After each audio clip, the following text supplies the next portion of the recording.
ವಿಷಯ ಎನ್ನುವಂತಹ ಏನೋ ಇಲ್ಲ. ಅಂದ್ರೆ ಆತನ ಮಕ್ಕಳು ಮೊಮ್ಮಕ್ಕಳ ವಿಷಯವನ್ನ ಹೇಳ್ತಾ ಬಂದ್ರು ಅಷ್ಟೆ. ಇದೆಲ್ಲ ಆದ್ಮೇಲೆ ಪರಮಾತ್ಮ ಹೇಗಿದ್ದ ಅನ್ನೋದನ್ನ ನಾವು ಮೊದಲೇ ತಿಳಿದುಕೊಂಡ್ವಿ. ಎಲ್ಲದಕ್ಕೂ ಅಚೇತನಾದಂತಹ ಪರಮಾತ್ಮ. ಆದರೆ ಎಲ್ಲರಲ್ಲಿಯೂ ಸಹ ಒಂದು ರೀತಿಯ ಏನು ಒಬ್ಬೊಬ್ಬರಿಗೆ ಒಂದೊಂದು ರೀತಿಯ ಭಾವವನ್ನ ಉಂಟು ಮಾಡ್ತಾ ಆತ ತನ್ನ ಅವತಾರವನ್ನ ಅತ್ಯಂತ ಉತ್ತಮವಾಗಿ, ಅಂದ್ರೆ ಯಾವುದೂ ಕೊರತೆ ಇಲ್ಲದೆ, ಅಷ್ಟೇ ಅಲ್ಲ ಆತನ ಇರುವಂತಹ ಪ್ರತಿಯೊಬ್ಬರಿಗೂ ಒಂದೊಂದು ಅನುಭವ ಉಂಟಾಗುವ ರೀತಿಯಲ್ಲಿ ಆತನ ವ್ಯವಹಾರ ಇದೆ. ಹಾಗಾಗಿ ಆತನ ಬಗ್ಗೆ ಹೆಚ್ಚು ಕೇಳ್ತಾ ಇದ್ದ ಹಾಗೆ, ಯೋಚನೆ ಮಾಡ್ತಾ ಇದ್ದ ಹಾಗೆ ನಮಗೆ ಅವನಲ್ಲಿ ಸಹಜವಾದಂತಹ ಭಕ್ತಿ ಜಾಗೃತವಾಗುತ್ತೆ. ಅದಕ್ಕೆ ನಾವು ಏನೋ ಯಾವ ಶಾಸ್ತ್ರವನ್ನ ಅಧ್ಯಯನ ಮಾಡುವಂತಹ ಅವಶ್ಯಕತೆ ಇಲ್ಲ. ಕೇವಲ ಆತನ ಚರಿತ್ರೆಯನ್ನ ಕೇಳ್ತಾ ಬಂದ್ರೆ ಸಾಕು. ಅದರಲ್ಲಿರುವಂತಹ ತತ್ವವನ್ನು ತಿಳ್ಕೊಳ್ಳೋದು ಬೇಡ, ಅನಾವಶ್ಯಕ. ಕೇಳ್ತಾ ಬಂದ ಹಾಗೆ ನಮ್ಮ ಮನಸ್ಸು ಪರಿಪೂರ್ಣವಾಗಿ ಅವನಲ್ಲಿ ನೆಲೆ ನಿಂತು ಬಿಡುತ್ತೆ, ಅಲ್ಲಾಡೋದೇ ಇಲ್ಲ. ಯಾರೆಷ್ಟು ಹೇಳಿದ್ರು ಸಹ ಆ ಮನಸ್ಸು ಅವನಲ್ಲಿ ತಗೊಂಡು ಹೋಗಿ ನಮ್ಮನ್ನ ನಿಲ್ಲಿಸಿ ಬಿಡುತ್ತೆ. ಹೇಗೆ? ಆತನ ಚರಿತ್ರೆಗಳು, ಆತನ ನಡತೆಗಳು, ಇದನ್ನೆಲ್ಲ ನಾವು ಕೇಳ್ತಾ ಇದ್ದ ಹಾಗೆ ಆ ರೀತಿಯ ಭಾವ ನಮ್ಮಲ್ಲಿ ಉಂಟಾಗುತ್ತೆ. ಅದೊಂದೇ ಸಾಕು, ಪರಮ ಪದಕ್ಕೆ ತೆಗೆದುಕೊಂಡು ಹೋಗಿ ಬಿಡುತ್ತೆ. ಮತ್ತೆ ಪ್ರಹ್ಲಾದ ಒಂದು ಮಾತು ಹಿಂದೆ ಹೇಳಿತ್ತು, ನಾಪ್ತೈತೆ ಅಂತ ಭಾವಿಸ್ತೇನೆ. ಆತ ಹೇಳ್ತಾನೆ, ನನಗೆ ಏನೂ ಬೇಡ, ಅಂದ್ರೆ ಉತ್ತಮವಾದ ಲೋಕವಾಗಲಿ, ಐಶ್ವರ್ಯವಾಗಲಿ, ಕೊನೆಗೆ ಮೋಕ್ಷವೂ ಸಹ ಬೇಡ. ನಿರಂತರವಾಗಿ ನಾನು ನಿನ್ನನ್ನ ಧ್ಯಾನ ಮಾಡ್ತಾ ನಿನ್ನಲ್ಲೇ ಮನಸ್ಸನ್ನು ತೊಡಗಿಸಿಕೊಂಡು ಇರುವಂತಹ ಅನುಗ್ರಹವನ್ನು ಮಾಡಿಬಿಡು. ಆ ಅನುಭವ ಇದೆಯಲ್ಲ, ಅದರ ಮುಂದೆ ಉಳಿದದ್ದೆಲ್ಲವೂ ಸಹ, ಅಂದ್ರೆ ಮೋಕ್ಷವೂ ಸಹ ಗೌಣವಾಗಿ ಬಿಡುತ್ತೆ ಅಂತ. ಅದು ನಾವು ಕೃಷ್ಣನ ಬಗ್ಗೆ ಅವರ ಭಕ್ತರು ಇಟ್ಟಂತಹ ಆ ಭಕ್ತಿ ಶ್ರದ್ಧೆಯನ್ನು ನೋಡಿದಾಗ ನಮಗೂ ಅದರ ಅನುವಾಗುತ್ತೆ. ನಾವು ಸ್ವಲ್ಪ ಆ ಭಾವವನ್ನ ಹೊಂದೋದಕ್ಕೆ ಸಾಧ್ಯವಾಗಿದೆ ಅಂತ ಭಾವಿಸ್ತೀನಿ. ದಶಮ ಸ್ಕಂಧದ ಶ್ರವಣದಿಂದ ಈಗ ಪರಮಾತ್ಮನ ಅವತಾರದಿಂದ ಏನೇನು ಆಗ್ಬೇಕಾಗಿತ್ತು ಅದೆಲ್ಲವೂ ಸಹ ಮುಗಿತು. ಒಂದು ಕೆಲಸ ಬಾಕಿ ಇದೆ ಅಂತ ಆತ ನಿಶ್ಚಯ ಮಾಡ್ತಾನೆ. ಏನದು ಅನ್ನೋದನ್ನ ಓಂ ನಮೋ ಭಗವತೆ ವಾಸುದೇವಾಯ.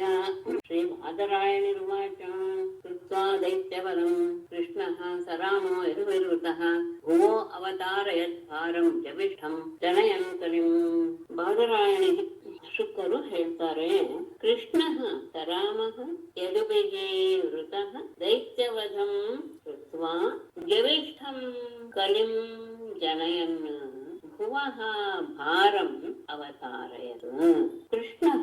ಕೃಷ್ಣನು ಪರಮಾತ್ಮನಾದ ಕೃಷ್ಣನು ಸರಾಮಃ ರಾಮನೊಡನೆ ಯದುಭಿಃ ವೃತಃ ಯಾದವರೊಡನೆ ಸೇರಿಕೊಂಡು ದೈತ್ಯವಧಂ ಕೃತ್ವ ದೈತ್ಯರ ನಾಶವನ್ನ ಮಾಡಿ, ಇಲ್ಲ ಆತನೇ ಮಾಡಿದ್ದು ರಾಮ ಕೃಷ್ಣರೇ ಅಂತ ಇಟ್ಕೊಂಡಾಗ ಅನ್ವಯವನ್ನ ಹೇಗ್ ಮಾಡ್ಕೊಳ್ಳಿ. ಕೃಷ್ಣ ಸರಾಮಃ ದೈತ್ಯವಧಂ ಕೃತ್ವ ಯದುಭಿಃ ವೃತಃ ಅಂತ ಬದಲಾವಣೆ ಬೇಕಾದ್ರೆ ಮಾಡಿ. ಯಾಕಂದ್ರೆ ಕೃಷ್ಣ ಮತ್ತು ಬಲರಾಮರು ದೈತ್ಯರನ್ನ ನಾಶ ಮಾಡುವಾಗ ಯದುಗಳ ಸಹಾಯ ಏನು ಬೇಕಾಗಿರ್ಲಿಲ್ಲ. ಹಾಗಾಗಿ ಆ ರೀತಿಯಾಗಿ ಅನ್ಕೊಳ್ಳಿ. ಇಲ್ಲ ಯದುಭಿಃ ವೃತಃ ಅಂದ್ರೆ ಏನು ತೊಂದರೆ ಏನಿಲ್ಲ, ಅವರಿಂದಲೇ ಆಗಿದೆ ಅನ್ನುವಂತಹ ಭಾವನೂ ಬರೋದಿಲ್ಲ. ಸರಿ, ಕೃಷ್ಣ ಸರಾಮಃ ದೈತ್ಯವಧಂ ಕೃತ್ವ ಯದುಭಿಃ ವೃತಃ ಜವಿಷ್ಠಂ ಕಲಿಂ ಜನಯನ್ ಭುವಃ ಭಾರಂ ಅವತಾರಯತು ಅಂತ ಅನ್ವಯ ಆದ್ರೆ ಅದು ಹೆಚ್ಚು ಉಚಿತವಾಗಿರುತ್ತೆ ಅಂತ ಅನ್ಸ. ಬಲರಾಮನೊಡನೆ ಕೂಡಿಕೊಂಡು ದೈತ್ಯ ವಧಂ ಕೃತ್ವ ಅನೇಕ ರೀತಿಯ ದೈತ್ಯರನ್ನೆಲ್ಲ ಅವರಿಬ್ಬರು ನಾಶ ಮಾಡಿದ್ರು. ಅದರಲ್ಲಿ ಹೆಚ್ಚು ದೈತ್ಯರ ನಾಶ ಮಾಡಿದ್ದು ಕೃಷ್ಣನೇ.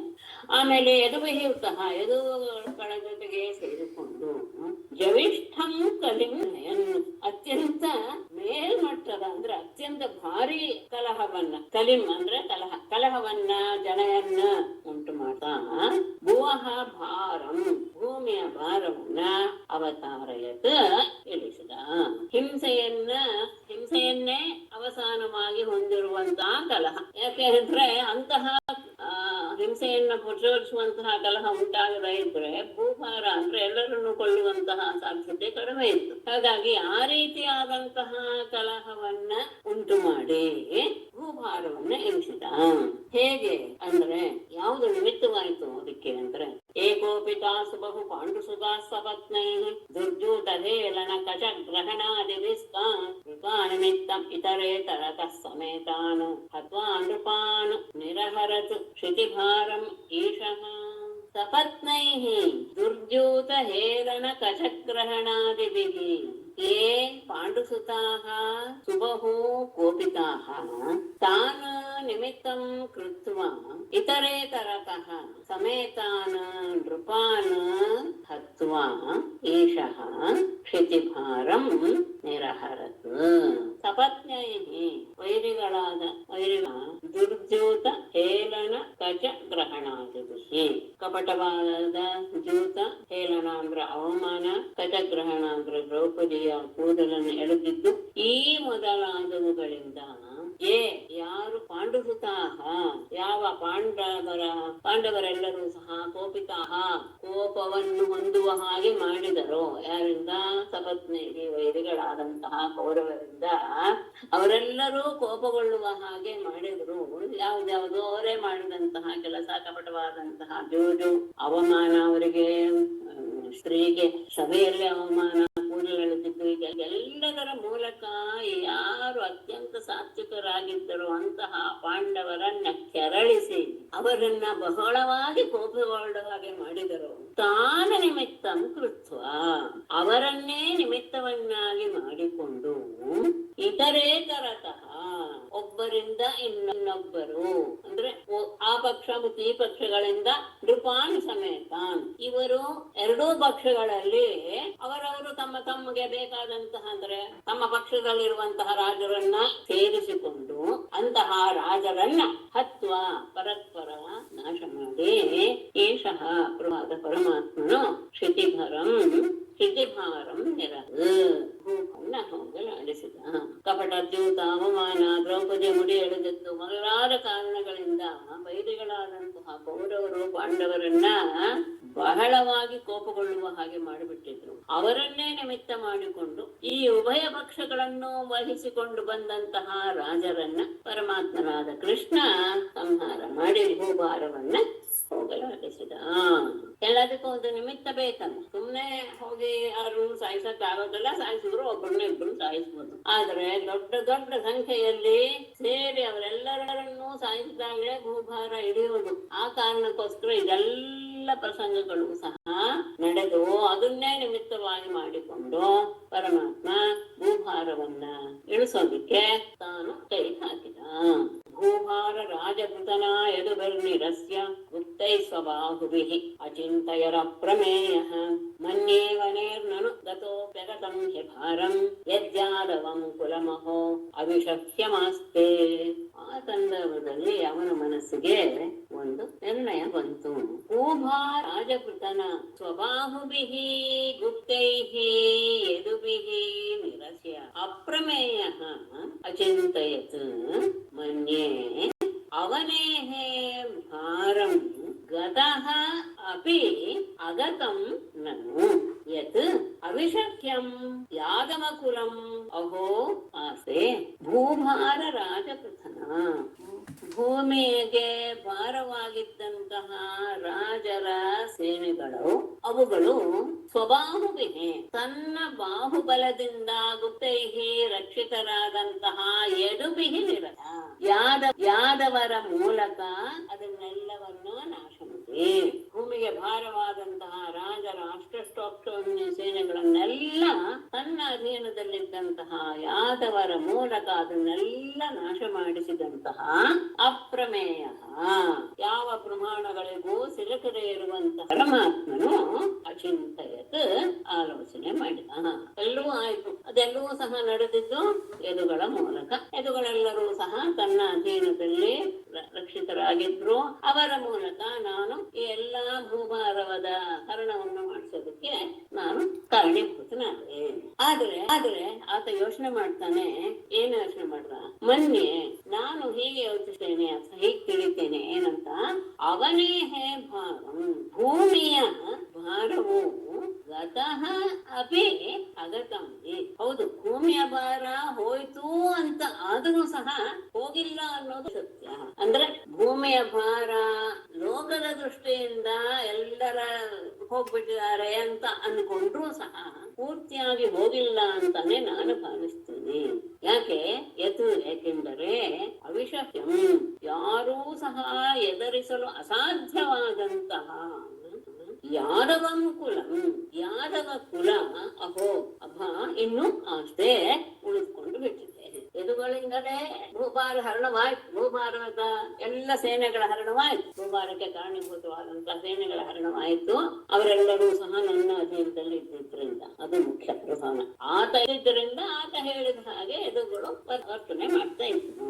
ಈಗ ನನಗೆ ಅನ್ಸುತ್ತೆ, ಯದ್ಯಪಿ ಭೂವಿನ ಭಾರ ಲೋಕದೃಷ್ಟಿಯಿಂದ ಹೋಯ್ತು, ಎಲ್ಲರೂ ದುಷ್ಟರೆಲ್ಲ ನಾಟವಾದ್ರು ಅಂತ ಎಲ್ಲರೂ ಸಂತೋಷವಾಗಿದ್ದಾರೆ, ಭೂಭಾರ ಕಡಿಮೆ ಆಯ್ತು ಅಂತ ಎಲ್ಲರೂ ಯೋಚನೆ ಮಾಡ್ತಾರೆ. ಆದರೆ ಪೂರ್ತಿಯಾಗಿ ಅದು ಹೋಗಿಲ್ಲ ಅಂತಾನೆ ನಾನು ಭಾವಿಸ್ತೇನೆ. ಯಾಕೆ ಅಂದ್ರೆ ಯಾರೂ ಸಹ ಎದುರಿಸೋದಕ್ಕೆ ಸಾಧ್ಯವಿಲ್ಲ. ಯಾದವರನ್ನ ಅಂತಹ ಯಾದವರ ವಂಶ ಅಹೋ ಇನ್ನೂ ಸಹ ಉಳ್ಕೊಂಡು ಬಿಟ್ಟಿದೆ ಅಲ್ವೇ. ಅದು ಇದೆ ಅಂದ್ಮೇಲೆ ಭೂಭಾರ ಇನ್ನೂ ಇದೆ ಅಂತ ಅಲ್ಲ. ಮುಂದೆ ಯಾರೋ ಬಂದು ಅವರನ್ನ ನಾಶ ಮಾಡ್ತಾರೆ ಬಿಡಿ. ನೈವಾನ್ಯತ ಪರಿಭೋಸ್ಯ ಭವೇತ್ ಕಥಂಚಿತ್ ಮತ್ಸಂಶಯಸ್ಯ ವಿಭೋ ನಹನಸ್ಯ ನಿತ್ಯಂ ಅಂತಃ ಕಲಿಮ್ಯನುಕೂಲಸ್ಯ ವಿಧಾಯ ವೇಣುಸ್ತಂಭಸ್ಯ ವನ್ಯಮಿವ ಶಾಂತಿಮುಪೈಮಿ ಧಾಮ. ನಂದು ಇನ್ನೂ ಒಂದು ಸ್ವಲ್ಪ ಕೆಲಸ ಉಳ್ಕೊಂಡ್ಬಿಟ್ಟಿದೆ, ಅದನ್ನು ಮಾಡಿ ನಾನು ನನ್ನ ಧಾಮಕ್ಕೆ ಹೋಗ್ತೇನೆ. ಇವರು ಯಾರಿಂದಲೋ ಸಾಯೋರು ಅಲ್ಲ. ಯಾಕೆ ಅಂದರೆ ಮತ್ಸಂಶಯಸ್ಯ, ಅದು ಮೊದಲನೇ ಕಾರಣ. ನಿತ್ಯಂ ವಿಭವೋನ್ನಹನಸ್ಯ ಅಸ್ಯ ಪರಿಭವಃ ಕಥಂಚಿತ್ ಅನ್ಯತಃ ನೈವ ಭವೇತ್. ಯದುಕುಲಸ್ಯ ಕಲಿಂ ಅಂತಃ ಯದುಕುಲಸ್ಯ ಅಂತಃ ಕಲಿಂ ವೇಣುಸ್ತಂಭಸ್ಯ ವನ್ಯಂ ಇವ ವಿಧಾಯ ಶಾಂತಿಂ ಧಾಮ ಉಪೈಮಿ. ಮತ್ಸಂಶಯಸ್ಯ, ನನ್ನ ಆಶ್ರಯದಲ್ಲಿ ಇರುವಂತಹ, ನಾನು ಯಾವಾಗಲೂ ಸಹ ಅವನಿಗೆ ಆಶ್ರಯ, ಅವರಿಗೆ ಆಶ್ರಯ ಅಂತ ಹೇಳಿದ್ರೆ ಅವರಿಗೆ ಯಾವ ಹೆದರಿಕೆ ಇರಲ್ಲ. ಕೃಷ್ಣ ಇದ್ದಾನೆ ಅಂತ ಬೇಕಾದ ಹಾಗೆ ನಡ್ಕೊಂಡು ಅಷ್ಟೇ ಅಲ್ಲ. ನಿತ್ಯಂ ಸತತವಾಗಿ ವಿಭವ ಉನ್ನಹನಸ್ಯ, ಸದಾಕಾಲ ಅತ್ಯಂತ ವೈಭವದಿಂದ ಕೂಡಿರುವಂತಹ, ಸದಾ ಸಂಪತ್ತಂತೂ ಬೇಕಾದ ಹಾಗಿದೆ. ಹಾಗಾಗಿ ಸಂಪತ್ತಿನಿಂದ ಕೂಡಿರುವಂತಹ ಈ ಯದುಕುಲದ ಪರಿಭವ ನಾಶ ಅಥವಾ ಸೋಲು ಎನ್ನುವುದು ಕಥಂಚಿತ್ ಯಾವುದೇ ಕಾರಣದಿಂದಲೂ ಎಂದಿಗೂ ಬೇರೆ ರೀತಿಯಿಂದ ಅನ್ಯತಃ ನೈವ, ಬೇರೆಯವರಿಂದ ಅದರ ನಾಶ ಎನ್ನುವುದು ಆಗೋದಕ್ಕೆ ಸಾಧ್ಯವೇ ಇಲ್ಲ. ನನ್ನ ಆಶ್ರಯ ಇದೆ ಅಷ್ಟೇ ಅಲ್ಲ, ವೈಭವೋಪೇತವಾದಂತಹ ಐಶ್ವರ್ಯದ ಕೂಡಿದ್ದಾರೆ ಅವರು. ಹಾಗಿರುವಾಗ ಬೇರೆ ಯಾರೂ ಸಹ ಇವರನ್ನ ನಾಶ ಮಾಡೋದಕ್ಕೆ ಆಗೋದಿಲ್ಲ. ಹಾಗಾಗಿ ಯದುಕುಲಸ್ಯ, ಆ ಯದುವಂಶದ ಅಂತಹ ಕಲಿ, ಅವರಲ್ಲಿಯೇ ಅಂತಃ ಕಲಹವನ್ನ ಹೇಗೆ ವೇಣುಸ್ತಂಭಸ್ಯ ವನ್ಯಮಿವ, ಆ ಬಿದಿರಿನಲ್ಲಿ ಹೇಗೆ ಒಳಗಡೆನೆ ಅಗ್ನಿ ಆದಾಗ ಅವುಗಳು ಪರಸ್ಪರ ಹೊಡೆದಾಡಿಕೊಂಡು ನಾಶವಾಗಿ ಬಿಡುತ್ತೋ ಹಾಗೆ ವಿಧಾಯ ಅವರಲ್ಲಿ ಅಂತಃಕಲಹವನ್ನು ಉಂಟು ಮಾಡಿ ಶಾಂತಿಂ ಧಾಮ ಉಪೈಮಿ, ನಾನು ನನ್ನ ಶಾಂತವಾದಂತಹ ವೈಕುಂಠ ಧಾಮವನ್ನು ನಾನು ಸೇರ್ತೇನೆ. ಹೇಗೆ ಬಿದಿರು ಮಳೆಯಲ್ಲಿ ಒಂದು ಸಣ್ಣ ಬೆಂಕಿ ಬಂದ ತಕ್ಷಣ ಅವುಗಳು ಹೇಗೆ ಪರಸ್ಪರ ಉಜ್ಜಾಡಿಕೊಂಡು ಅವುಗಳ ಎಲ್ಲವನ್ನು ಒಂದೇ ಇಲ್ಲ ಇಡೀ ಬಿದಿರು ಕುಲವನ್ನೇ ಹೇಗೆ ನಾಶ ಮಾಡಿಬಿಡುತ್ತೋ ಹಾಗೆ ನಾನು ಅವರಲ್ಲಿ ಅಂತಃಕಲವನ್ನು ಉಂಟು ಮಾಡಿ ಅವರನ್ನು ನಾಶ ಮಾಡಿ ನಾನು ನನ್ನ ವೈಕುಂಠಕ್ಕೆ ಶಾಂತಾಂತದ ಚಿತ್ತದಿಂದ ವೈಕುಂಠಕ್ಕೆ ನಾನು ಹೊರಡ್ತೇನೆ. ಏವಂ ವ್ಯವಸಿತೋ ರಾಜನ್ ಸತ್ಯ ಸಂಕಲ್ಪ ಈಶ್ವರಃ ಶಾಪವ್ಯಾಜೇನ ವಿಪ್ರಾಣ ಸಂಜರ್ಹೇ ಸ್ವಕುಲಂ ವಿಭುಃ. ರಾಜನ್ ಸತ್ಯ ಸಂಕಲ್ಪಃ ಈಶ್ವರಃ ಏವಂ ವ್ಯವಸಿತಃ ವಿಪ್ರಾಣಾಂ ಶಾಪವ್ಯಾಜೇನ ವಿಭುಃ ಸ್ವಕುಲಂ ಸಂಜಹರೆ. ಅದಕ್ಕೇನೆ ಹಿಂದೆ ಹೇಳಿತ್ತು, ಇವರನ್ನ ಯಾರು ನಾಶ ಮಾಡಕ್ ಆಗಲ್ಲ. ಯಾಕೆ ಅಂತ ಹೇಳಿದ್ರೆ ದೇವತೆಗಳೇ ಆ ಮನುಷ್ಯ ರೂಪದಲ್ಲಿ ಬಂದಂತಹ ದೈತ್ಯರನ್ನ ನಾಶ ಮಾಡೋದಕ್ಕೋಸ್ಕರ ಅವತಾರ ಮಾಡಿದ್ದಾರೆ. ಹಾಗಾಗಿ ಅಂತಹವರನ್ನ ನಾಶ ಮಾಡೋದಕ್ಕೆ ಸಾಧ್ಯವಿಲ್ಲ ಅದಕ್ಕೆ ಅವರು ದೇವತೆಗಳು ಅನ್ನೋದನ್ನ ಹಿಂದಿನಗಳಲ್ಲಿ ತೋರಿಸ್ಕೊಟ್ಟಾಯ್ತು.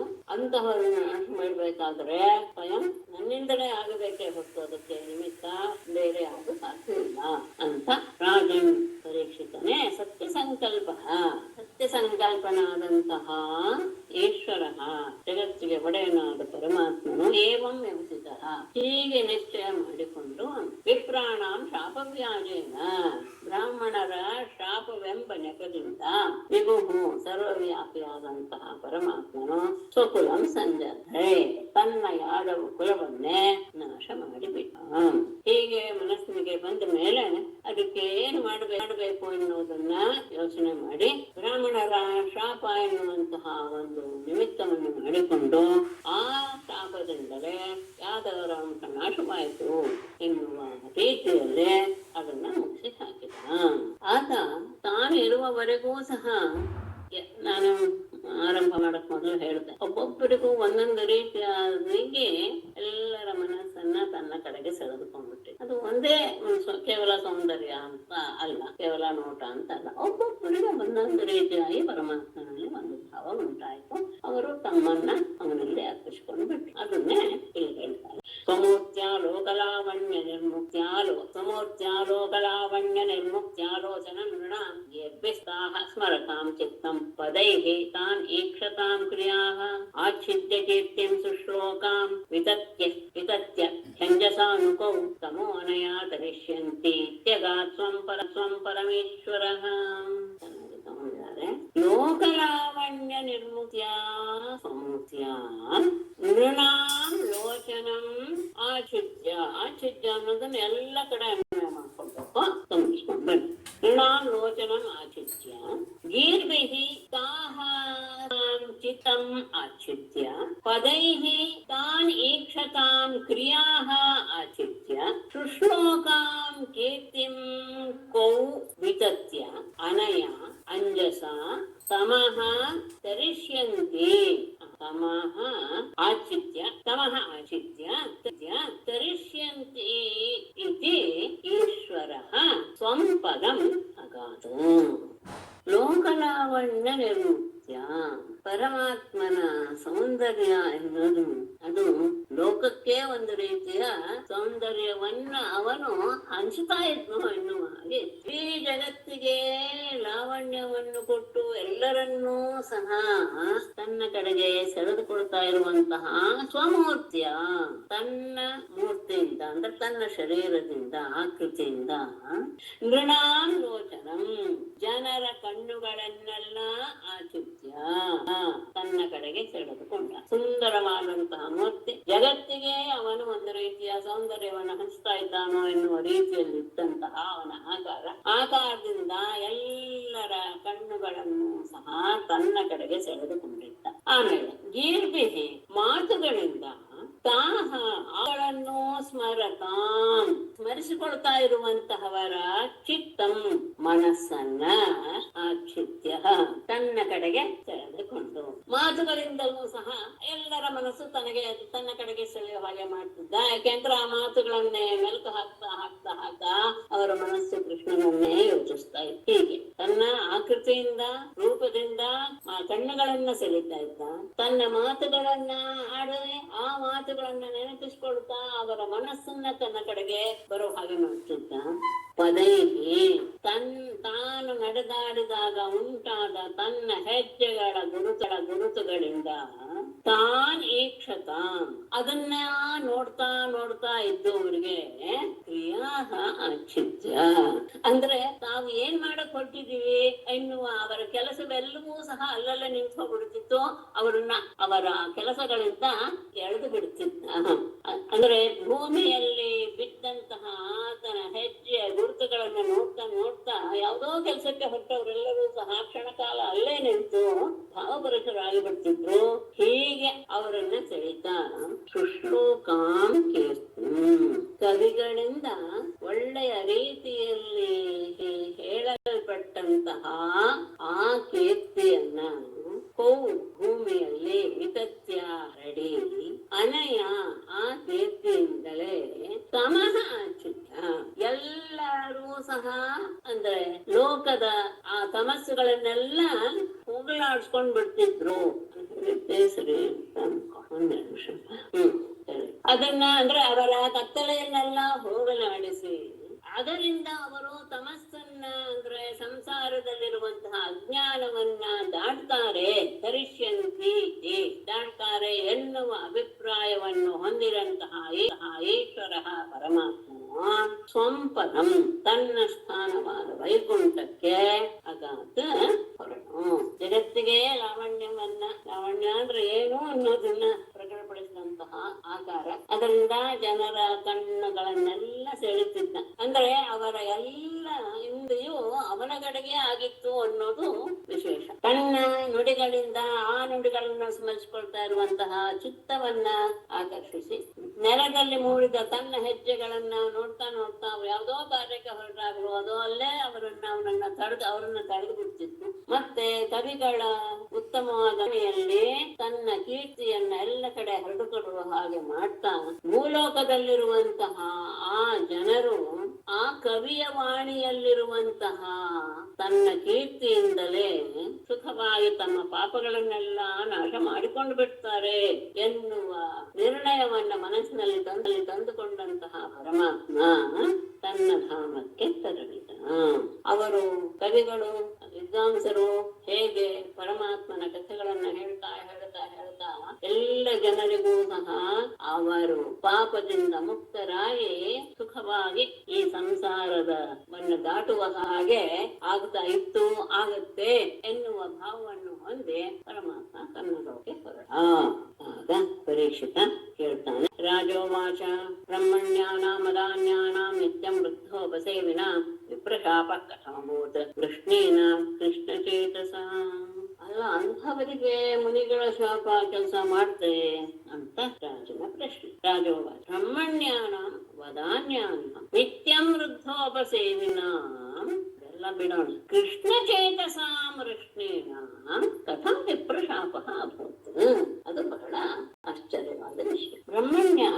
ಬ್ರಾಹ್ಮಣರನ್ನ ಬಹಳ ಗೌರವದಿಂದ ಆಧರಿಸ್ತಾ ಇದ್ದಂತಹ, ವದಾನ್ಯಾನಾಂ ಅತ್ಯಂತ ದಾನಿಗಳಾದಂತಹ, ಎಲ್ಲರಿಗೂ ಕೇಳಿದ್ದನ್ನೆಲ್ಲ ದಾನ ಮಾಡುವಂತಹ, ಅಷ್ಟೇ ಇಲ್ಲ ನಿತ್ಯಂ ವೃದ್ಧೋಪಸೇವನ, ಯಾವಾಗಲೂ ಸಹ ಗುರು ಹಿರಿಯರನ್ನ ಸೇವಿಸುವಂತಹ ಈ ಮೂರು ಗುಣಗಳು ಒಂದು ಪ್ರಧಾನವಾದದ್ದು. ಅಷ್ಟೇ ಇಲ್ಲ, ಕೃಷ್ಣ ಚೇತಸ, ಕೃಷ್ಣನನ್ನ ಯಾವಾಗಲೂ ಮನಸ್ಸಿನಲ್ಲಿ ಧ್ಯಾನಿಸ್ತಾ ಅವನ ಭಕ್ತರೇ ಆದಂತಹ ಕೃಷ್ಣೇನ ಯಾದವರಿಗೆ ಕಥಂ ವಿಪ್ರಶಾಪ ಹೇಗೆ ತಾನೇ ಬ್ರಾಹ್ಮಣರ ಶಾಪ ಎನ್ನುವುದು ಉಂಟಾಯ್ತು. ಯಾಕೆಂದ್ರೆ ಅವರಿಗೆ ಬ್ರಾಹ್ಮಣರ ಶಾಪ ಬರೋದಕ್ಕೆ ಅವರು ಎಲ್ಲ ಬ್ರಾಹ್ಮಣರ ಬಗ್ಗೆ ಬಹಳ ಗೌರವ ಇಟ್ಕೊಂಡಂಥವ್ರೆ. ದಾನ ಮಾಡಲ್ವೇ ಅಂದ್ರೆ ಇಲ್ಲ, ನಾನು ದಾನ ಚೆನ್ನಾಗೇ ಮಾಡಿ. ಅಷ್ಟೇ ಅಲ್ಲ, ಯಾವಾಗ ಅದಕ್ಕೆ ಅವ್ರು ಹೇಳ್ತಾರೆ, ಯಾರು ಬ್ರಾಹ್ಮಣರ ಬಗ್ಗೆ ಗೌರವ ಇಲ್ವೋ, ಯಾರು ದಾನ ಮಾಡೋದಿಲ್ವೋ, ಯಾರು ತಮ್ಮನ್ನ ಆಧರಿಸೋದಿಲ್ವೋ ಅವರ ಬಗ್ಗೆ ಬ್ರಾಹ್ಮಣರು ತಪ್ಪಿಸ್ಕೊಳ್ತಾರೆ.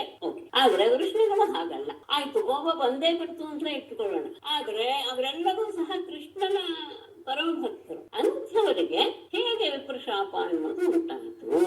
ಆ ವಿಪ್ರಶಾಪ ಉಂಟಾಗೋದಕ್ಕೆ ಕಾರಣವೇನು? ಎನ್ನಿಮಿತ್ತ ವೈಶಾಪಃ ಯಾದೃಶೋ ಜಸತ್ತಮ ಕಥಮೇಕಾತ್ಮನಾಂ ಭೇದಃ ಏತತ್ ಸರ್ವಂ ವದಸ್ವಮೇ. ಆ ಶಾಪ ಬರೋದಕ್ಕೆ ಕಾರಣ ಏನು? ನಾವೆಲ್ಲರೂ ಒಂದು ಅಂತ ಭಾವಿಸಿದಂತಹವರ ಬಗ್ಗೆ ಜಗಳ ಹುಟ್ಟಾಗಿ ಪರಸ್ಪರ ಹೊಡೆದಾಡಿಕೊಂಡು ಸತ್ರು ಅನ್ನೋದು ಹೇಗೆ? ದ್ವಿಜಸತ್ತಮ ಎನ್ನಿಮಿತ್ತ ಸಹ ಶಾಪಃ ಯಾದೃಶಃ ವೈ ಏಕಾತ್ಮನಾಂ ಕಥಂ ಭೇದಃ ಏತತ್ ಸರ್ವಂ ಮೇ ವದಸ್ವ. ಇದು ದ್ವಿಜಸತ್ತಮ ಬ್ರಾಹ್ಮಣ ಶ್ರೇಷ್ಠರೇ, ಎನ್ನಿಮಿತ್ತ ಸಹ ಶಾಪ, ಯಾವ ಕಾರಣದಿಂದ ಆ ಶಾಪ ಬಂದಿತು, ಯಾದೃಶಃ ವೈ, ಮತ್ತೆ ಆ ಶಾಪವೂ ಸಹ ಯಾವ ರೀತಿಯ ಶಾಪ. ಏಕಾತ್ಮನ ನಾವೆಲ್ಲರೂ ಒಂದೇ ಎನ್ನುವ ಐಕ್ಯಮತ್ಯದಿಂದ ಇದ್ದವರಲ್ಲಿ ಕಥಂ ಭೇದ, ಹೇಗೆ ಅವರವರಲ್ಲಿ ಭೇದ ಭಾವ ಉಂಟಾಯಿತು. ಏತತ್ ಸರ್ವಂ ಮೇ ವದ, ಇದೆಲ್ಲವನ್ನು ನನಗೆ ತಿಳಿಸಿ. ಅಷ್ಟು ಒಗ್ಗಟ್ಟಾಗಿದ್ದವರು ಯಾವ್ದವರು ಅಂದ್ರೆ ಪರಸ್ಪರ ಕಲಹ ಆಗೋದಕ್ಕೆ ಸಾಧ್ಯವೇ ಇಲ್ಲ. ಅಂಥವರಲ್ಲಿ ಬಂತು ಅಂದ್ರೆ ಆ ಶಾಪ ಬರೋದಕ್ಕೆ ಕಾರಣ ಏನು, ಶಾಪದ ಸ್ವರೂಪ ಏನು, ಇದೆಲ್ಲವನ್ನು ನನಗೆ ತಿಳಿಸಿ. ಶ್ರೀಶುಕೋವಾಚ ಬಿಭ್ರದ್ವಪು ಸಕಲ ಸುಂದರ ಸನ್ನಿವೇಶಂ ಕರ್ಮಾಚರನ್ ಸುಮಂದರಂ ಅಪ್ತಕಾಮಃ ಆಸ್ಥಾಯ ಧಾಮರಮಮಾಣ ಉದಾರ ಕೀರ್ತಿ ಸಂಹರ್ತುಂ ಐಚ್ಛತ ಕುಲಂ ಸ್ಥಿತ ಕೃತ್ಯ ಶೇಷಃ. ಹೇಳ್ತಾರೆ, ಸಕಲ ಸುಂದರ ಸನ್ನಿವೇಶಂ ವಪುಃ ಬಿಭ್ರತು ಆಪ್ತಕಾಮಃ ಭುವಿ ಸುಮಂಗಲಂ ಕರ್ಮ ಆಚರನ್ ಧಾಮ ಆಸ್ಥಾಯ ರಮಮಾಣಃ ಉದಾರ ಕೀರ್ತಿ ಹಿತಕೃತ್ಯ ಶೇಷಃ ಕುಲಂ ಸಂಹರ್ತುಂ ಸಕಲ ಸುಂದರ ಶ್ರಮವಪು ಶರೀರಕ್ಕೆ ವಿಶೇಷ.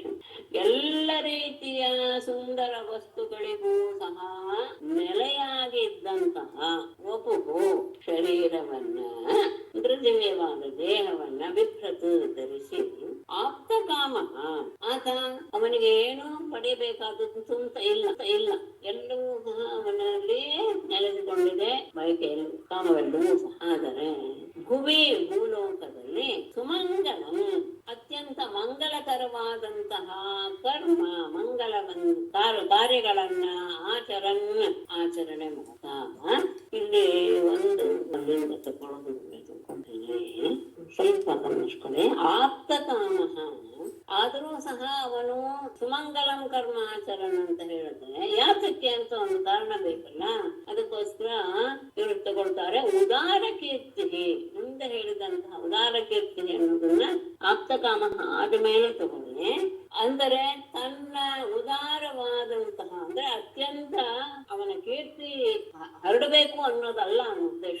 ಆತನ ಕೀರ್ತಿ ಎಲ್ಲ ಕಡೆ ಹರಡ್ತಾ ಇದ್ದ ಹಾಗೆ ಅದನ್ನ ಕೇಳ್ತಾ ಕೇಳ್ತಾ ಕೇಳ್ತಾ ಜನ ಕೃಷ್ಣನ ಮೇಲೆ ಭಕ್ತಿ ಬೆಳೆಸ್ಕೊಳ್ತಾರೆ.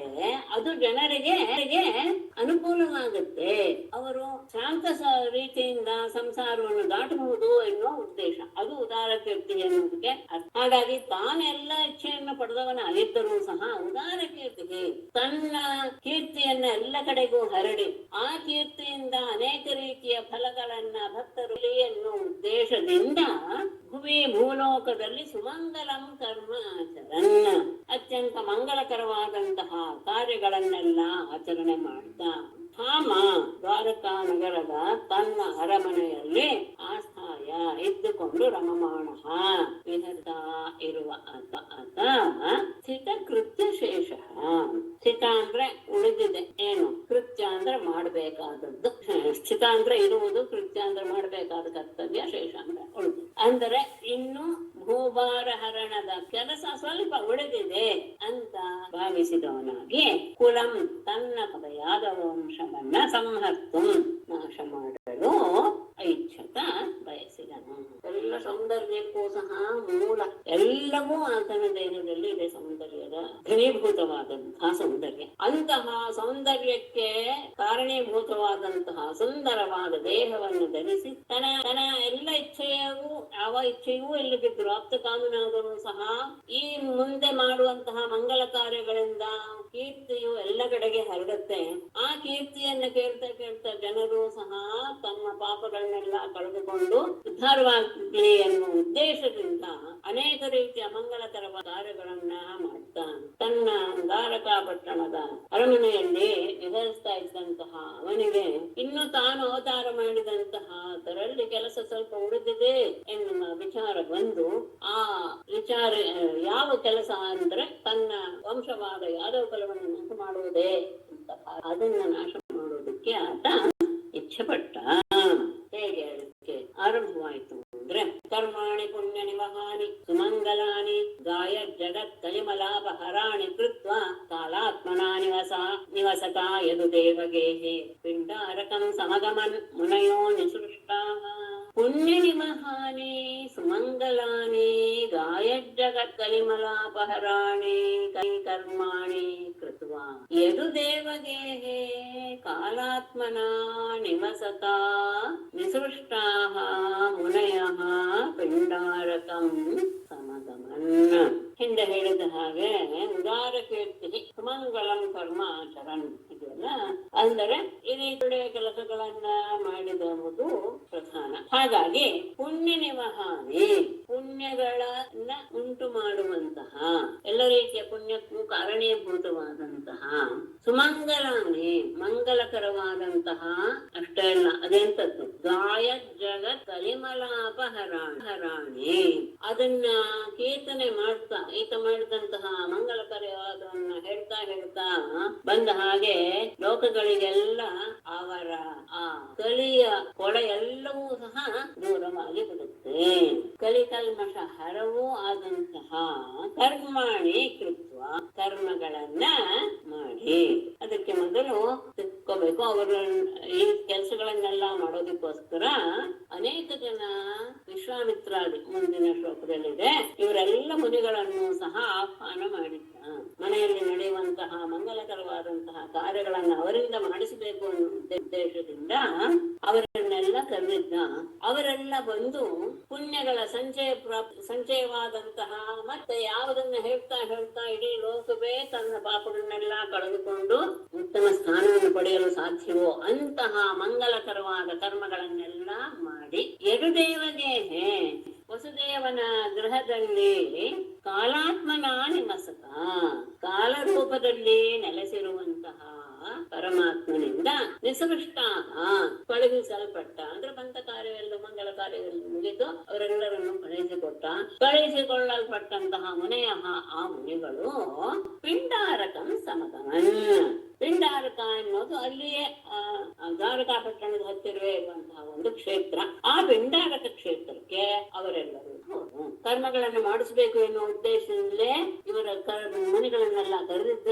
ಅವರು ಬಂದು ಪುಣ್ಯಜನಕವಾದ ಮಂಗಳಕರವಾದ ಯಾವುದನ್ನು ಹೇಳ್ತಾ ಇದ್ದ ಹಾಗೆ ಜನರ ಕಲಿಕಲ್ಮಠಗಳೆಲ್ಲವೂ ದೂರವಾಗುತ್ತೋ ಅಂತಹ ಒಂದು ಕೆಲಸದ ಕರ್ಮ ವಿಶೇಷವನ್ನ ಮಾಡಿ ವಸುದೇವನ ಗೃಹದಲ್ಲಿ ಕಾಲಸ್ವರೂಪಿಯಾಗಿ ವಾಸ ಮಾಡ್ತಾ ಇರುವಂತಹ ಪರಮಾತ್ಮನಿಂದ ಬೇಡುಗೊಂಡವರಾಗಿ ಮುನಿಗಳು ಪಿಂಡಾರಕ ಕ್ಷೇತ್ರಕ್ಕೆ ಹೋದವು. ಯಾರ್ಯಾರು? ವಿಶ್ವಾಮಿತ್ರೋ ಕಣ್ಣೋ ದುರ್ವಾಸ ಭೃಗುರಂಗಿರಾಹ ಕಶ್ಯಪೋ ವಾಮದೇವೋತ್ರಿ ವಶಿಷ್ಠೋ ನಾರದಾದಯ. ಅನ್ವಯನು ಬೇಡ. ವಿಶ್ವಾಮಿತ್ರ, ಅಸಿತ, ಕಣ್ವ, ದುರ್ವಾಸ, ಭೃಗು, ಅಂಗಿರಸು, ಕಶ್ಯಪ, ವಾಮದೇವ, ಅತ್ರಿ, ವಶಿಷ್ಠ, ನಾರದ ಇವರೆಲ್ಲರೂ ಸಹ ಇವರು ಇನ್ನೂ ಕೆಲವರು ಬಂದು ನಾರದ ಆದಯ ಇದೆ. ಇವರೆಲ್ಲ ಪ್ರಸಿದ್ಧರು. ಅವ್ರ ಜೊತೆಗೆ ಇನ್ನೂ ಕೆಲವು ಮುನಿಗಳೆಲ್ಲ ಬಂದವರು ಅವರೆಲ್ಲರೂ ಸಹ ಪಿಂಡಾರಕ ಕ್ಷೇತ್ರಕ್ಕೆ ಹೋದ್ರು. ಅಲ್ಲಿ ಏನಾಯ್ತು? ಆ ಸಂದರ್ಭದಲ್ಲಿ ಕ್ರೀಡಂತಹ ತಾನು ಬವ್ರಜ್ಯ ಕುಮಾರ ಯದುನಂದನಾ ವಸಂಗ್ರಪ್ಯ ಪಪ್ರಚ್ಯು ಅವಿನೇತಾ ವಿನೇತವತ್. ಕ್ರೀಡಂತಹ ಯದುನಂದನಾ ಕುಮಾರಾ ತಾನ್ ಉಪವ್ರಜ್ಯ ಉಪಸಂಗೃಹ್ಯ ಅವಿನೀತಾ ವಿನೀತವತ್ ಪಪ್ರಚು. ಕ್ರೀಡಂತಹ ಆ ಸಂದರ್ಭದಲ್ಲಿ ಆಟ ಆಡ್ತಾ ಇರುವಂತಹ ಯದುನಂದನ ಇದು ವಂಶದ ಮಕ್ಕಳೆಲ್ಲರೂ ಸಹ ಕುಮಾರಾಹ ಅಂತ ಹೇಳಿದ್ದಾರೆ. ಸುಮಾರು ದೊಡ್ಡವರೇನೆ, ಯೌವನಕ್ಕೆ ಬಂದವರೇನೆ. ಆ ಯುವಕರು ತಾನು ಉಪವ್ರಜ್ಯ ಅವರನ್ನ ಹಿಂಬಾಲಿಸಿಕೊಂಡು ಅವರ ಹತ್ತಿರ ಬಂದು ಉಪಸಂಗೃಹ್ಯ ಅವರ ಪಾದಗಳನ್ನ ಮುಟ್ಟಿ ನಮಸ್ಕಾರ ಮಾಡಿ ಅವಿನೀತಾ ಯದ್ಯಪಿ ದುರ್ವಿನೀತರೆ ಆದರೂ ಸಹ ವಿನೀತವತ್ತು ಬಹಳ ವಿನಯಪೂರ್ವಕವಾಗಿಯೋ ಎನ್ನುವ ರೀತಿಯಲ್ಲಿ ಪಪ್ರಚ್ಚು ಅವರನ್ನ ಕೇಳಿದ್ರು. ಆಟ ಆಡ್ತಾ ಇದ್ದಂತಹ ಯದುಕುಮಾರರು ಅವರನ್ನೇ ಹಿಂಬಾಲಿಸಿಕೊಂಡು ಬಂದು ಅವರು ಒಂದ್ ಕಡೆ ಕೊಡ್ತಿದ್ದಾಗ ಅವರ ಹತ್ರ ಬಂದು ಪಾದ ಮುಟ್ಟಿ ನಮಸ್ಕಾರ ಮಾಡಿ ಮನಸ್ಸಿನಲ್ಲಿ ಒಂದು ರೀತಿಯ ಅಪಹಾಸ್ಯದ ಭಾವ ಇದ್ರೂ ಸಹ ವಿನೀತರ ಹಾಗೆ ವ್ಯವಹಾರ ಮಾಡ್ತಾ ಅವರನ್ನ ಕೇಳಿದ್ರು. ಹೇಗೆ ಏನಂತ ಅದಕ್ಕೆ ಮೊದಲು ಏನಾಯ್ತು? ದೇಶಯಿತ್ವ ಸ್ತ್ರೀದೇಶೈ ಸಾಂಬಂ ಜಾಂಬವತಿ ಸುತಂ ಏಷಾ ಪೃಚ್ಛತಿ ಓ ವಿಪ್ರಾಹ ಅಂತ ಅರ್ವತ್ನಿ ಅಸಿತೇಕ್ಷಣ ಕೇಳಿದ್ರು. ಕೇಳಕ್ಕೆ ಮೊದಲು ಏನ್ ಕೆಲಸ ಮಾಡಿದ್ರು ಅವರು? ತೇ ಜಾಂಬವತಿ ಸುತಂ ಸಾಂಬಂ ಸ್ತ್ರೀವೇಷೈ ದೀಕ್ಷಯಿತ್ವ ವಿಪ್ರಾಹ ಇದನ್ನ ಕೇಳಿದ್ರು. ವಿಪ್ರಾಹ ಅಸಿತೇಕ್ಷಣ ಏಷಾ ಅಂತರ್ವತ್ನಿ ವಹ ಪೃಚ್ಛತಿ. ತೇ ಅವರು ಯಾರು? ಯದುಕುಮಾರರು ಜಾಂಬವತಿ ಸುತಂ ಜಾಂಬವತಿಯ ಮಗನಾದಂತಹ ಸಾಂಬನನ್ನ ಸ್ತ್ರೀವೇಷೈ ವೇಷಯಿತ್ವ ಸ್ತ್ರೀಯರಿಗೆ ಉಚಿತವಾದಂತಹ ವೇಷವನ್ನ ಆತನಿಗೆ ಹಾಕಿಸಿ ಅವರ ಹತ್ರ ಬಂದು ವಿಪ್ರಾಹ ಬ್ರಾಹ್ಮಣರೇ ಅಸಿತೇಕ್ಷಣ ಸುಂದರಿಯಾದಂತಹ ಏಷ ಇವಳು ಅಂತರ್ವತ್ನಿ ಗರ್ಭಿಣಿಯಾಗಿದ್ದಾಳೆ ವಹ ಪೃಚ್ಛತಿ ಅವಳು ನಿಮ್ಮನ್ನ ಕೇಳ್ತಾ ಇದ್ದಾಳೆ. ಅವಳೇ ಕೇಳ್ಬಹುದಲ್ಲ ಅಂದ್ರೆ ಪ್ರಷ್ಟುಂ ವಿಲಜ್ಜತಿ ಸಾಕ್ಷಾತ್ ಪ್ರಭೃತ ಅಮೋಘ ದರ್ಶನಾಃ ಪ್ರಸೋಷ್ಯಂತಿ ಪುತ್ರಕಾಮ ಕಿಂಚಿತ್ ಸಂಜನಯಿಷ್ಯತಿ. ಸಾಕ್ಷಾತ್ ಪ್ರಷ್ಟುಂ ವಿಲಜ್ಜತಿ ಪ್ರಸೋಷ್ಯಂತಿ ಪುತ್ರಕಾಮ ಕಿಂಚಿತ್ ಸಂಜನಯಿಷ್ಯತಿ ಅಮೋಘ ದರ್ಶನಾಃ ಪ್ರಭೃ. ಸಾಕ್ಷಾತ್ ನೇರವಾಗಿ ಪ್ರಷ್ಟುಂ ಕೇಳಲು ವಿಲಜ್ಜತಿ ನಾಚಿಕೆಯನ್ನು ಹೊಂದಿದವಳಾಗಿ ಪ್ರಸೋಷ್ಯಂತಿ ಅಂದ್ರೆ ಅಂದ್ರೆ ಈಗ ಇನ್ನೇನು ಅವಳಿಗೆ ಜನ ಮಗುವನ್ನ ಹೇಳುವಂತಹ ಸಮಯ ಬಂದಿದೆ. ಪುತ್ರಗಾಮ, ಅವಳಿಗೆ ಗಂಡು ಮಗುವನ್ನ ಪಡಿಬೇಕು ಅನ್ನೋ ಇಚ್ಛೆ. ಹಾಗಾಗಿ ಕಿಂಚಿತ್ ಸಂಜನ ಇಷ್ಟತಿ, ಯಾವ ಮಗು ಹುಟ್ಟುತ್ತೆ ಎನ್ನುವುದನ್ನ ಅಮೋಘ ದರ್ಶನ ಪ್ರಭೃತ. ನೀವು ಎಲ್ಲವನ್ನೂ ಸಹ ನಿಮ್ಮ ತಪಸ್ಸಿನ ದೃಷ್ಟಿಯಿಂದ ನೋಡುವಂಥವರು. ಹಾಗಾಗಿ ಅಂತಹ ನೀವು ಪ್ರಭೃತ ತಿಳಿಸಿ. ತಾಂಬನಿಗೆ ಸ್ತ್ರೀವೇಷವನ್ನು ಹಾಕಿಸಿ, ಜಾಂಬವತಿ ಮಗನ ಸಾಂಬವನಿಗೆ ಸ್ತ್ರೀವೇಷ ಹಾಕಿಸಿ ಕರೆದುಕೊಂಡು ವಿನಯವಾಗಿ ನಟನೆ ಮಾಡ್ತಾ, ನೋಡಿ ಈ ಸುಂದರಿ ಗರ್ಭಿಣಿ ಆಗಿದ್ದಾಳೆ, ಹಡೆಯುವ ದಿನ ಸಮೀಪಿಸಿಬಿಟ್ಟಿದೆ, ಗಂಡು ಮಗು ಪಡಿಬೇಕು ಎನ್ನುವಂತಹ ಇಚ್ಛೆ ಇದೆ ಅವಳಿಗೆ. ಇದನ್ನ ಸಾಕ್ಷಾತ್ ಕೇಳಕ್ಕೆ ಅವಳಿಗೆ ನಾಚಿಕೆ ಆಗ್ತಾ ಇದೆ. ನೀವಾದ್ರೆ ಎಲ್ಲವನ್ನೂ ಸಹ ಬಲ್ಲವರು, ಎಲ್ಲ ಜ್ಞಾನವನ್ನು ಹೊಂದಿದವರು, ಇವಳು ಯಾವ ಮಗುವನ್ನು ಹಿಡಿತಾಳೆ ಅನ್ನೋದನ್ನ ತಿಳಿಸಿ ಅಂತ ಅವರನ್ನ ಕೇಳಿದ್ರು. ಅಂತಹ ಮುನಿಗಳು ಏವಂ ಪ್ರಲಬ್ಧಾ ಮುನಯಃ ತಾನೋ ಚಕ್ಕುಬಿಥಾ ನೃಪ ಜನಯಿಷ್ಯತಿ ಗೋಮಂದಾಃ ಮುಸಲಂ ಕುಲನಾಶನಂ ನೃಪ. ಏವಂ ಪ್ರಲಬ್ಧಾಃ ಮುನಯಃ ಕುಪಿತಾಃ ತಾನೋ ಚಕೋ ಮಂದಾಃ ವಹ ಕುಲನಾಶನಂ ಮುಸಲಂ ಜನಯಿಷ್ಯತಿ. ನೃಪ, ರಾಜನೇ, ಏವಂ ಈ ರೀತಿಯಾಗಿ ಪ್ರಲಬ್ಧಾಃ ವಂಚನೆಯನ್ನ ಹೊಂದಿದಂಥ, ಅಂದ್ರೆ ಅವರಿಂದ ಅವರಿಗೆ ಜ್ಞಾನ ಇದೆಯೋ ಇಲ್ವೋ ಎನ್ನುವ ಪರೀಕ್ಷೆಯನ್ನು ಮಾಡಕ್ಕೆ ಹೊರಟಂತಹ, ಅವರಿಂದ ಹೊರಟದಂತಹ ಮುನಿಗಳು ಕುಪಿತಾಹ ಕೋಪಗೊಂಡು ತಾನೋಚು ಅವರಿಗೆ ಹೇಳಿದ್ರು, ಮಂದಾಹ ಎಲೆ ಮೂರ್ಖರೇ, ವಹ ನಿಮ್ಮ ಕುಲನಾಶನಂ ಕುಲವನ್ನ ನಾಶ ಮಾಡುವಂತಹ ಮುಸಲಂ ಜನಯಿಷ್ಯತಿ ಒನಕೆಯನ್ನ ಅವಳು ಹೆರ್ತಾಳೆ ಅಂತ ಹೇಳಿ ಗೊತ್ತಾಯ್ತು. ಪರೀಕ್ಷೆ ಮಾಡಕ್ಕೆ ಅಥವಾ ವಂಚನೆ ಮಾಡಕ್ಕೆ ಕೇಳಿದ್ದಾರೆ ಪ್ರಶ್ನೆ ಅಂತ ಬಹಳ ಕೋಪಗೊಂಡು ಅವರು ಹೇಳಿದ್ರು, ಮೂರ್ಖರು ನೀವು, ನಿಮ್ಮ ಕುಲವನ್ನು ನಾಶ ಮಾಡುವಂತಹ ಒನಕೆಯನ್ನ ಅವಳು ಹಿಡಿತಾಳೆ ಅಂತ ಅವರು ಶಾಪ ಕೊಟ್ಟರು. ಅಷ್ಟೊಳಗೆ ಎಲ್ಲ ಮದ ಅಲ್ಲ ಇಳಿ ತಕ್ಷುತ್ವ ತೇಜ ಸಂತೃಷ್ಟಾಃ ವಿಮುಚ್ಯ ಸಹಸಾ ಉದರಂ ಸಾಂಬಸ್ಯ ದರ್ಶು ತಸ್ಮಿನ್ ಮುಸಲಂ ಖಲು ಅಯಸ್ಮಯಂ. ಅವರು ಶ್ರೀವೇಷವನ್ನು ಧರಿಸಿ ಬಟ್ಟೆ ಎಲ್ಲ ಸುತ್ತಿ ಅವಳಿಗೆ ಗರ್ಭಿಣಿಯ ಹಾಗೆ ವೇಷವನ್ನೆಲ್ಲ ಮಾಡಿದ್ರಲ್ಲ, ತಕ್ಷುತ್ವ ತೇ ಅತಿ ಸಂತ್ರಸ್ತಾಃ ಸಹಸಾ ಸಾಂಬಸ್ಯ ಉದರಂ ವಿಮುಚ್ಯ ದದೃಶು ತಸ್ಮಿನ್ ಅಯಸ್ಮಯಂ ಮುಸಲಂ ಖಲು. ತಕ್ಷುತ್ವ ಇದನ್ನ ಕೇಳಿ ತೇ ಆ ಯಾದವ ಕುಮಾರರು ಅತಿ ಸಂತ್ರಸ್ತಾಹ ಅತ್ಯಂತ ಗಾಬರಿಗೊಂಡು ಸಹಸಾ ಕೂಡಲೇ ಉದರಂ ಸಾಂಬಸ್ಯ ಉದರಂ ಆ ಸಾಂಬನ ಹೊಟ್ಟೆಯನ್ನ ವಿಮುಚ್ಯ ಬಿಡಿಸಿ ನೋಡುತ್ತಾರೆ. ವಿಮುಚ್ಯ ದದೃಶು ನೋಡಿದ್ರು, ತಸ್ಮಿನ್ ಅಲ್ಲೇ ಅಯಸ್ಮಯಂ ಮುಸಲಂ ಖಲು ಅಲ್ಲಿ ಒಂದು ಕಬ್ಬಿಣದ ಒಣಕೆ ಕಾಣಿಸಿದ. ತಕ್ಷಣ ಗಾಬರಿ ಆಯ್ತು, ಎಲ್ಲ ಅಹಂಕಾರ ಹಿಡಿತು. ತಕ್ಷಣ ಅವನ ಹೊಟ್ಟೆಯನ್ನು ನೋಡಿದ್ರು, ಅಲ್ಲಿ ಕಬ್ಬಿಣದ ಒಣಕೆ. ಕಿಂ ಕೃತಂ ಮಂದಭಾಗ್ಯೇನಃ ಕಿಂ ವದಿಷ್ಯಂತಿ ನೋ ಜನಾಃ ಇತಿ ಫಲಿತಾ ಗೇಹಾನ್ ಆದಾಯ ಮುಸಲಂ ಯಯುಃ. ಮಂದಭಾಗ್ಯೈಃ ನಃ ಕಿಂ ಕೃತಂ ಜನಾಃ ನಃ ಕಿಂ ವದಿಷ್ಯಂತಿ ಇತಿ ವಿಫಲಿತಾಃ ಮುಸಲಂ ಆದಾಯ ಗೇಹಾನ್ ಯಯುಃ. ಮಂದಭಾಗ್ಯೈಃ ಅದೃಷ್ಟಹೀನರಾದಂತಹ ನಾವು ಕಿಂ ಕೃತಂ ಏನ್ ಮಾಡ್ಬಿಟ್ವಿ, ಜನರು ನಹ ನಮ್ಮ ಬಗ್ಗೆ ಕಿಂ ವದಿಷ್ಯಂತಿ ಏನ್ ಹೇಳ್ತಾರೆ, ಈಗ ನಾವು ಮಾಡಿದ್ವಿ ಹೀಗಾಯ್ತು ಅಂತ ಜನರೆಲ್ಲ ನಮ್ಮನ್ನ ಹೇಗೆ ಆಡ್ಕೊಳಕ್ ಮಾಡಿದ್ರೆ ಇತಿ ಫಲಿತಾಹ ಹೀಗೆ ಅತ್ಯಂತ ವ್ಯಾಕುಲಗೊಂಡವರಾಗಿ ಮುಸಲಂ ಆದಾಯ ಆ ಕಬ್ಬಿಣದ ಒಣಗೆಯನ್ನ ತೆಗೆದುಕೊಂಡು ಗೇಹಾನ್ಯಯು ತಮ್ಮ ಮನೆಗಳಿಗೆ ಹೋದ. ಒಟ್ಟು ನಮ್ಗೆ ಅದೃಷ್ಟ ಕೈ ಕೊಟ್ಬಿಡ್ತು, ನಾವೇನು ಈ ತರ ಕೆಲಸ ಮಾಡ್ಬಿಟ್ವಿ, ನಮ್ಮನ್ನ ನೋಡಿ ಜನ ಏನಂತಾರೆ ಎನ್ನುವಂತಹ ಭಯ ವ್ಯಾಕುಲತೆಯಿಂದ ಕೂಡಿದಂತಹ ಅವರು ಆ ಒನಕೆಯನ್ನು ತೆಗೆದುಕೊಂಡು ಮನೆಗೆ ಹೋದ್ರು. ಅದನ್ನ ತಗೊಂಡೋಗಿ ರಾಜನ ಸಭೆಯಲ್ಲಿ ಇಟ್ಟು ಹೇಳ್ತಾರೆ, ತಚ್ಚೋಪನೀಯ ಸದಸಿ ಪರಿಮ್ಲಾನ ಮುಖಶ್ರೇಯ ರಾಜ್ಞೆ ಆವೇದಯಾಂಚಕ್ರು ಸರ್ವ ಯಾದವ ಸನ್ನಿಧೋ. ತಚ್ಚ ಸದಸಿ ಉಪನೀಯ ಪರಿಮ್ಲಾನ ಮುಖಶ್ರೇಯ ಸರ್ವ ಯಾದವ ಸನ್ನಿಧೋ ರಾಜ್ಞೆ ಆವೇದಯಾಂಚಕ್ರು. ತಚ್ಚ ಆ ಒನಕೆಯನ್ನ ಸದಸಿ ಸಭೆಗೆ ಉಪನೀಯ ತೆಗೆದುಕೊಂಡು ಹೋಗಿ ಪರಿಮ್ಲಾನ ಮುಖಶ್ರೇಯ ಮಾಡಿದ ಮುಖವುಳ್ಳವರಾಗಿ ಸರ್ವ ಯಾದವ ಸನ್ನಿಧೋ ಎಲ್ಲರೂ ಎಲ್ಲ ಯಾದವರ ಎದುರಿಗೇನೆ ರಾಜ್ಞೆ ರಾಜನಾದ ಉಗ್ರಸೇನನಿಗೆ ಅವರಿಗೆ ಆ ವೇದಯಾಂಚಕ್ರು ಎಲ್ಲ ವಿಷಯವನ್ನು ಅರಿಕೆ ಮಾಡಿದರು. ಹೇಗೆ ಗಾಯತ್ರಿ ಅದರ ಪರಿಣಾಮ ಹೀಗಾಗಿದೆ ಅಂತ ಆ ಮೊಸಳವನ್ನು ತೆಗೆದುಕೊಂಡೋಗಿ ಸಭೆಯಲ್ಲಿ ಇಟ್ಟು ಬಾಳಿದ ಮುಖವುಳ್ಳವರಾಗಿ ಎಲ್ಲ ಆದವರು ಇದ್ದಾರೆ ಅವರ ಎದುರಿಗೆ ರಾಜನಿಗೆ ಆದಂತಹ ಎಲ್ಲ ವಿಷಯವನ್ನು ಸಹ ತಿಳಿಸಿದರು. ಕೃತ್ವಾಮೋಹಂ ವಿಪ್ರಶಾಪಂ ದೃಷ್ಟ್ವಾ ಮುಸಲಂ ನೃಪ ವಿಸ್ಮಿತಾಭಯ ಸಂತ್ರಸ್ತಾಃ ಬಭೂವು ದ್ವಾರಕೌಕಸಃ. ನೃಪ ವಿಪ್ರಶಾಪಂ ಅಮೋಘಂ ಶ್ರುತ್ವಾ ವಿಸ್ಮಿತಾಃ ಮುಸಲಂ ಚ ದೃಷ್ಟ್ವಾ ಭಯ ಸಂತ್ರಸ್ತಾಃ ದ್ವಾರಕೌಕಸಃ ಭಯ ಸಂತ್ರಸ್ತಾಃ ಬಭೂವು. ವಿಪ್ರಶಾಪಂ ಅಮೋಘಂ ಶ್ರುತ್ವಾ, ಬ್ರಾಹ್ಮಣರ ಶಾಪ ಅದು ವ್ಯರ್ಥವಾಗದೇ ಇರುವಂತದ್ದು. ಅವ್ರ ಶಾಪ ಕೊಟ್ಮೇಲೆ ಅದು ನಡೆದೇ ನಡೆಯುತ್ತೆ. ಅಷ್ಟೇ ಅಲ್ಲ, ವಿಸ್ಮಿತಾಹ ಆಶ್ಚರ್ಯಗೊಂಡು ಮುಸಲಂಚ ದೃಷ್ಟ ಒನಕೆಯನ್ನು ಸಹ ನೋಡಿ ಆಶ್ಚರ್ಯಗೊಂಡವರಾಗಿ ದ್ವಾರಕವು ಸಹ ದ್ವಾರಕಾ ನಿವಾಸಿಗಳು ಭಯಸಂತ್ರಸ್ತಾಹ ಬಹುವು, ಎಲ್ಲರೂ ಹೆದರು ಬಿಟ್ಟು ಏನು ಕಥೆ ಆಗುತ್ತೋ ಯಾದವರ ವಂಶಕ್ಕೆ. ಬ್ರಾಹ್ಮಣರ ಶಾಪ ಅಂದ್ರೆ ಯಾವತ್ತಿಗೂ ಸಹ ಅದನ್ನ ಬದಲಾಯಿಸಕ್ ಆಗೋದೇ ಇಲ್ಲ. ಮತ್ತೆ ಅವ್ರು ಈ ರೀತಿಯ ಶಾಪ ಕೊಟ್ಟಿದ್ದಾರೆ ಅಂದ್ರೆ ಒನಕೆ ಬೇರೆ ಅಲ್ಲಿದೆ, ಅದನ್ನ ನೋಡಿ ಎಲ್ರಿಗೂ ಬೇರೆ ಆಶ್ಚರ್ಯ ಬೇರೆ ಆಗ್ಬೇಕು. ಮತ್ತೆ ಮುಂದೆ ನಮ್ಗೆ ಏನ್ ಕಾಲಿದೆಯೋ ಎನ್ನುವ ಹೆದರಿಕೆಯನ್ನ ದ್ವಾರಕಾ ನಿವಾಸಿಗಳು ಮನಸ್ಸಿನಲ್ಲಿ ಹೊಂದಿದ್ದರು. ಆಗ ರಾಜನೇ ಒಂದು ಕೆಲಸವನ್ನ ಮಾಡ್ತಾನೆ. ಕೃಷ್ಣನಿಗೆ ಹೇಳೋದಿಲ್ಲ, ಈ ವಿಷಯವನ್ನ ಕೃಷ್ಣನಿಗೆ ತಿಳಿಸೋದಿಲ್ಲ. ತತ್ಶೂರ್ಣಯಿತ್ವಾ ಮುಸಲಂ ಯದುರಾಜಸ್ಸಾಹ ಉತ ಆಹುತಃ ಸಮುದ್ರ ಸಲಿಲೆ ಪ್ರಾಸ್ಯತ್ ಲೋಹಂಚ ಅಸ್ಯ ಅವಶೇಷಿತಂ.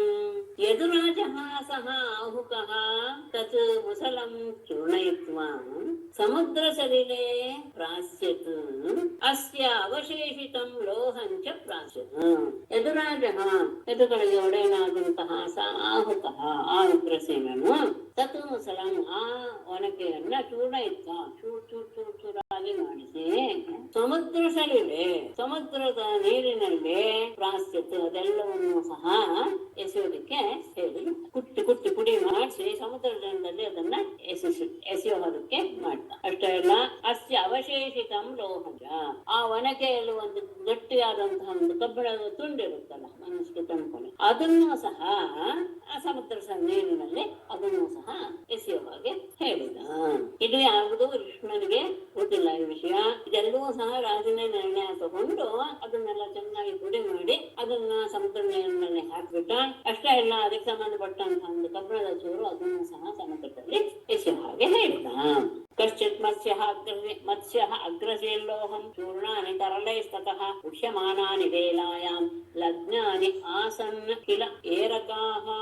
ಕಶ್ಚಿತ್ ಮತ್ಸ್ಯಃ ಲೋಹಂ ಅಗ್ರಸೀತ್ ತತಃ ತರಲೈಃ ಉಷ್ಯಮಾನಾನಿ ಚೂರ್ಣಾನಿ ವೇಲಾಯಾಂ ಲಗ್ನಾನಿ ಏರಕಾಃ ಆಸನ್ ಕಿಲ. ಕಶ್ಚಿತ್ ಮತ್ಸ್ಯಃ ಒಂದು ಮೀನು ಲೋಹಂ ಅಗ್ರಸೀತ್ ಆ ಕಬ್ಬಿಣದ ತುಂಡಿತ್ತಲ್ಲ ಅದನ್ನ ಒಂದು ಮೀನು ನುಂಗಿಬಿಟ್ಟು ಆಮೇಲೆ ತತಃ ಅಲ್ಲಿಂದ ತರಲೈಹಿ ಅಂದ್ರೆ ಚಂಚಲವಾದಂತಹ ಅಲೆಗಳಿಂದ ಉಷ್ಯಮಾನಾನೇ ಚೂರ್ಣಾನೆ ಅವುಗಳಿಗೆ ಅಲೆಗಳಿಂದ ಎತ್ತಲ್ಪಟ್ಟಂತಹ ಕಬ್ಬಿಣದ ಚೂರುಗಳು ವೇಲಾಯಾಮ್ ಲಗ್ನಾನೆ ಆ ಸಮುದ್ರ ತೀರದಲ್ಲಿ ಬಂದು ಒಟ್ಟಿಗೆ ಸೇರ್ಕೊಂಡು ಅವುಗಳೇ ಏರಕಾಹ ಆಸಂಕಿಲ ಅವುಗಳ ಏರಕ ಎನ್ನುವುದಕ್ಕಾಗಿ ಆದವು. ಏನು ಏರಕ ಅಂದ್ರೆ ಜೊಂಡು ಅಂತ ಹೇಳ್ತೀವಿ. ಇಲ್ಲಿ ಅವರು ಲಕ್ಷಣ ಕೊಟ್ಟಿದ್ದಾರೆ ಕೆಳಗಡೆ. ಏರಕಾಹ ನಾಮ ದೀರ್ಘಾಹ ಸ್ಥೂಲಾಶ್ಚ ದೀರ್ಘ ಸೂಚೀಮುಖಾಹ ಧಾರಾ ತ್ರಯೋಪೇತಾಹ ತೃಣವಿಶೇಷಾಹ ಅಂತ ಹೇಳಿದ್ದಾರೆ. ಅದೇ ಜೊಂಡು ಅಂತ ನಾವೇನು ಕರಿತೀವೋ ಅದು ಉದ್ದುದ್ದವಾಗಿರುತ್ತೆ, ದಪ್ಪವಾಗಿರುತ್ತೆ.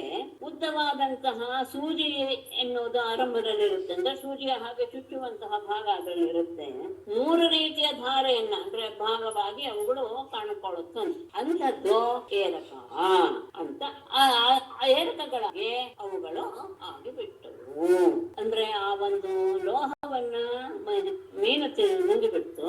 ಆಮೇಲೆ ಈ ಚೂರೆಲ್ಲೂ ಸಹ ಬಂದು ಸಮುದ್ರ ತೀರದಲ್ಲಿ ಒಗ್ಗೂಡಿ ಅವುಗಳೆಲ್ಲ ಒಂದು ರೀತಿಯ ಹುಲ್ಲಿನ ಜೊಂಡುಗಳಾಗಿ, ಅಂದ್ರೆ ಅದು ಕಿತ್ತರೆ ಹೇಗ್ ಬರುತ್ತೆ ಅಂದ್ರೆ ಗುಂಪಾಗಿಯೇ ಬರುತ್ತೆ. ಅದು ಅದರಿಂದ ಹೊಡೆದ್ರೆ ಒಂದು ಕಲ್ಲಿನಿಂದ ಹೊಡೆದಷ್ಟೇ ಏಟಾಗುತ್ತೆ. ನೀವೆಲ್ಲರೂ ಗಮನಿಸಿರ್ಬೋದು, ಗೊತ್ತಿದೆ ಅಂತ ಭಾವಿಸ್ತೇನೆ. ಹಾಗೆ ಆಗಿ ಅವುಗಳೆಲ್ಲವೂ ಸಹ ಬೆಳೆದವು. ಮತ್ಸ್ಯೋ ಗೃಹೀತೋ ಮತ್ಸ್ಯಜ್ಞೈಃ ಜಾಲೇನಾನ್ಯೈಃ ಸಹ तस्य उदरगतं लोहं साक्षाल्ये लुब्धको अकरोत् मत्स्यघ्नैः अर्णवे जालेन अन्यैः सह मत्स्यः गृहीतः तस्य उदरगतं लोहं सः लुब्धकः शल्ये अकरोत् ಮತ್ಸ್ಯಜ್ಞೈಃ ಮೀನು ಹಿಡಿಯುವಂತಹ ಬೆಸ್ತರಿಂದ ಅರ್ಣವೇ ಆ ಸಮುದ್ರದಲ್ಲಿ ಅನ್ಯೈಃ ಸಹ ಬೇರೆಯ ಮೀನುಗಳೊಡನೆ ಜಾಲೇನ ಬಲೆಯಿಂದ ಬೇರೆಯ ಮೀನುಗಳೊಡನೆ ಮತ್ಸ್ಯ ಗೃಹೀತ ಯಾವುದೋ ಆ ಕಬ್ಬಿಣದ ಲೋಹವನ್ನು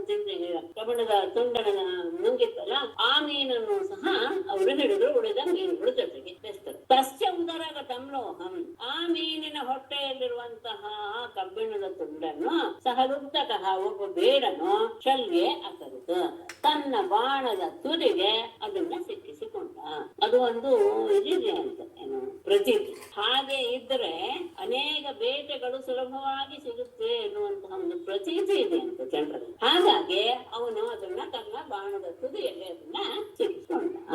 ಆ ಮೀನಿನ ಹೊಟ್ಟೆಯಲ್ಲಿದ್ದಂತಹದ್ದು ಒಬ್ಬ ಬೇಡನೆ ಸಿಕ್ತು, ಅದನ್ನ ಅವನು ತನ್ನ ಬಾಣದ ತುದಿಗೆ ಸಿಕ್ಕಿ. ಭಗವಾನ್ ನಾಥ ಸರ್ವಾರ್ಥ ಈಶ್ವರೋಪಿ ತದನ್ಯಥಾ ಕರ್ತುಂ ನೈಚ್ಛತ್ ಪ್ರಶಾಪಂ ಕಾಲರೂಪಿ ಅನ್ನಮೋದತ.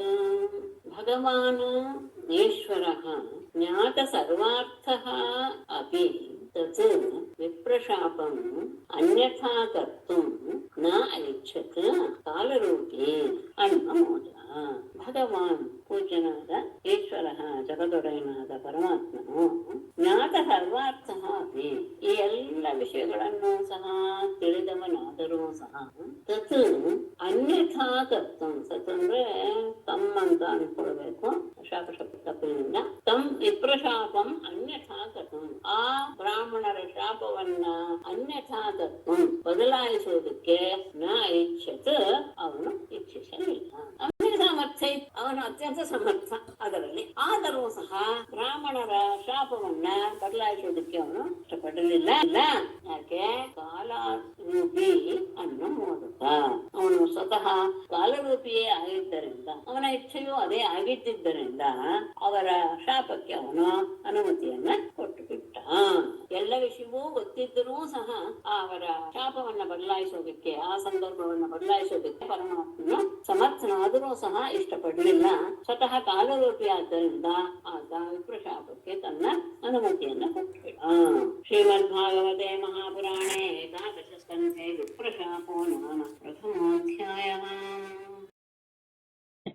ನಾರಾಯಣಂ ನಮಸ್ಕೃತ್ಯ ನರಂ ಚೈವ ನರೋತ್ತಮಂ ದೇವೀಂ ಸರಸ್ವತೀಂ ವ್ಯಾಸಂ ತತೋ ಜಯಮುದೀರಯೇತ್. ಸರ್ವೇ ಭವಂತು ಸುಖಿನಃ, ಸರ್ವೇ ಸಂತು ನಿರಾಮಯಾಃ, ಸರ್ವೇ ಭದ್ರಾಣಿ ಪಶ್ಯಂತು, ಮಾ ಕಶ್ಚಿತ್ ದುಃಖಭಾಗ್ ಭವೇತ್.